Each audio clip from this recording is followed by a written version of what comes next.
Most people think a $20 million tank automatically dominates a $5 million vehicle on the battlefield. You are dead wrong. The difference between a basic infantry support vehicle and a hyper-advanced main battle tank has almost nothing to do with which one looks scarier on paper. It has everything to do with understanding exactly what a military is paying for at each level of armored warfare. These are the 7 levels of main battle tanks. By the end of this video, you will know exactly which platforms actually win wars and where militaries are just wasting your tax dollars.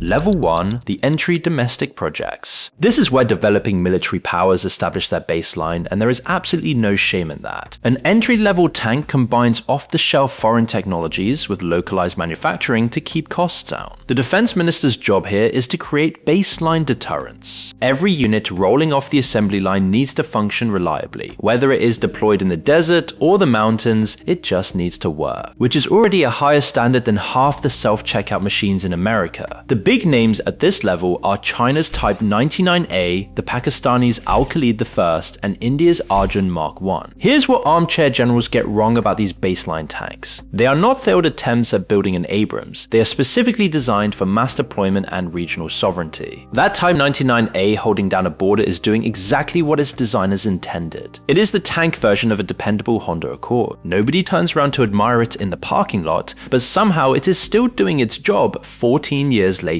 If you evaluate these platforms based on global expeditionary standards and wonder why analysts do not care, you are missing the point. These machines exist to secure local borders in high volumes without bankrupting the state. They're the great value store brand of warfare. Maybe you don't brag about them at dinner parties, but they feed the family when inflation hits hard. Level 2, standard fighters. This is where things start getting interesting on the global stage. These platforms still rely on basic armored warfare principles, but the ratio shifts from pure domestic defense to active combat viability. And unlike entry models, these platforms have proven themselves in actual conflicts or represent significant leaps in indigenous manufacturing. Turkey's Altay, South Africa's Olifant Mk, and Russia's T-72 live here. With over 20,000 T-72s produced historically, this tier represents the absolute backbone of global armored forces. These are the tanks that show up with a lunch pail, do the job, and do not need a motivational podcast before starting the engine. Typically, this level does something incredibly important. It smooths out the logistical nightmares that plague overly complex tanks. These workhorses can actually be operated and repaired in the field by conscripts without requiring PhDs in engineering. If an 18-year-old whose greatest life achievement is setting up his grandma's Wi-Fi router can fix it, it belongs in level 2. But here's what the defense contractors will not tell you. The biggest advantage is not the raw firepower. It is the sheer volume and upgrade ability. At this level, you're essentially getting the greatest hits of the Cold War and modern upgrade packages for the price of one Western prototype. Level 3, solid performers. This is where tank procurement stops being a basic necessity and becomes a strategic doctrine. A level 3 tank usually comes from a specific geopolitical need and utilizes highly refined localized engineering. No cheap export downgrades, no generic parts bin sharing. What you get is the pure expression of that nation's tactical philosophy. This is where the tank starts saying, I was built for this very specific neighborhood and I know the shortcuts. The classics at this level are Italy's C1, Ariete, South Korea's K1 tank, and the Soviet-era T-80. These platforms are designed to be highly specialized yet approachable for trained crews. They are usually built around specific mobility requirements, like the K1 navigating the Korean peninsula, which adds critical tactical advantages without overwhelming the supply chain. Basically, this is where nations stop buying armor like they are shopping at Walmart and start tailoring it like a good suit. Militaries want these foundation tanks to turn standard armor battalions into elite spearheads. The mistake most of you make is assuming these older or niche platforms are somehow inferior to modern behemoths. They are not. That's like assuming your grandma's cast iron skillet is useless just because it doesn't have a Bluetooth app. They are the foundation that entire armored doctrines are built upon. If a military cannot successfully field a K1 or T-80, buying more expensive armor will not save them in a real war. Level 4, average specialists. Now we get into the levels where your operational environment actually matters. Each region has distinct combat theaters and each one demands dramatically different armor. The Japanese Type 90, the Polish PT-91 Twardy, and the Ukrainian T-84 Oplot all live here. If you need a tank perfectly adapted to its home turf, this is your home base. Japan's terrain covers massive geographic challenges, so the Type 90 is kept light enough to cross civilian bridges and navigate mountainous roads. If you've ever tried to parallel park a Chevy Suburban in downtown New York, you understand exactly why you sometimes need a smaller vehicle. You cannot generalize these tanks the way you do to an Abrams or a T-72. The PT-91 Twardy is a highly localized, deeply modified evolution designed specifically for Eastern European defense, while the T-84 Oplot produces complex, slightly unconventional engineering that cult military followers obsess over. These are the tanks that make spreadsheet guys act like sneaker collectors. At level 4, you are no longer just buying a main battle tank, you are exploring geography through armor. Buying one of these for the wrong climate is like buying a snowblower in Florida. Context is everything. Level 5. The best. These platforms require serious tactical consideration before deployment. The Merkava Mark IV and the T-90M ProRive represent a fundamentally different product from the lower tiers. The extensive combat feedback from these platforms softens previous design flaws, concentrates their lethality, and adds defensive complexity that basic tanks simply cannot achieve. But there is a cost beyond the massive price tag. Every time one of these tanks is deployed, the enemy is actively studying it. At this point, your tank is not just fighting, it is also accidentally attending everybody else's research conference. You are not just paying for active protection systems and upgraded optics,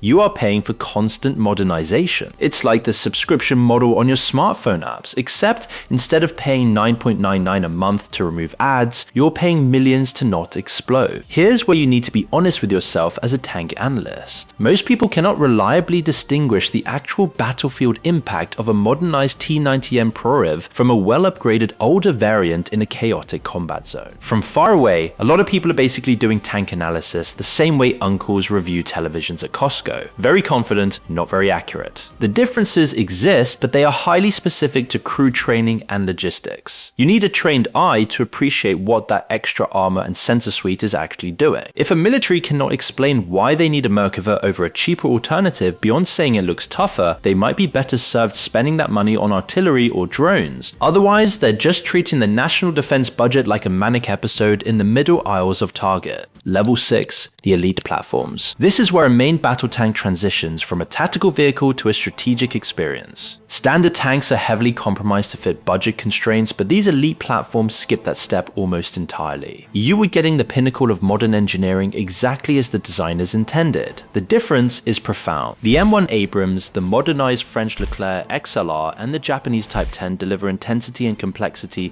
that cheaper versions cannot match. The Leclerc XLR, for instance, integrates directly into France's Scorpion combat system, sharing real-time tactical data with other vehicles like the Jaguar and Griffin, while sporting upgraded IED protection. Adding your own specific munition packages lets a military customize the lethal experience to their exact doctrine. The danger here is logistical hype, because unmatched capability creates intense maintenance scarcity. Owning one of these is like owning a used German luxury car. It looks amazing in the driveway, but the check engine light is always on, and the mechanic just asks for the deed to your house. A tank is not automatically better just because it has advanced data links. Some of these features are genuine revelations that dominate the battlefield, while others are defense industry marketing exercises with fancy digital screens. Because adding more screens does not automatically make something smarter. America has already tested that theory in every fast food restaurant kiosk in the country. Read the actual combat reports before assuming these are invincible. The logistics community is brutally honest about what deserves the premium. Level 7, the greatest of all time. We have officially left the standard procurement and entered the world of defense budgets that look like telephone numbers. At level 7, you will find tanks that sell for incredible premiums. The Leopard 2, the heavily armored Challenger 2, and the K2 Black Panther dominate this space. The K2 Black Panther is widely considered one of the most expensive tanks on Earth, with unit costs historically cited around $8.5 million. Though massive international deals can price variants much higher with support packages. For that price, it better come with free Amazon Prime shipping and a built-in air fryer. Equipped with an advanced high-drop pneumatic suspension and an auto-loaded 120mm Rheinmetall L55 gun, it is an absolute marvel of engineering. Here is the uncomfortable truth about level 7 armor. Most nations who buy these platforms never truly push them to the absolute limits in near-peer combat. They are strategic deterrents and geopolitical status symbols. They're basically the neighborhood HOA president of tanks, intimidating irritating, totally unnecessary, and mostly there just to flex on the neighbors. And honestly, that is perfectly fine, because sometimes the point is parking it in the driveway so the neighbors know you're doing suspiciously well. The defense market has created genuine security for nations who adopted the Leopard 2 decades ago. But if a country is buying an ultra expensive K2 because they think it will perform proportionally better than a $3 million vehicle in every single scenario, they will be disappointed. The law of diminishing returns hits hard at the top. It's like buying a $5,000 smart TV just to watch 480p YouTube videos. A $15 million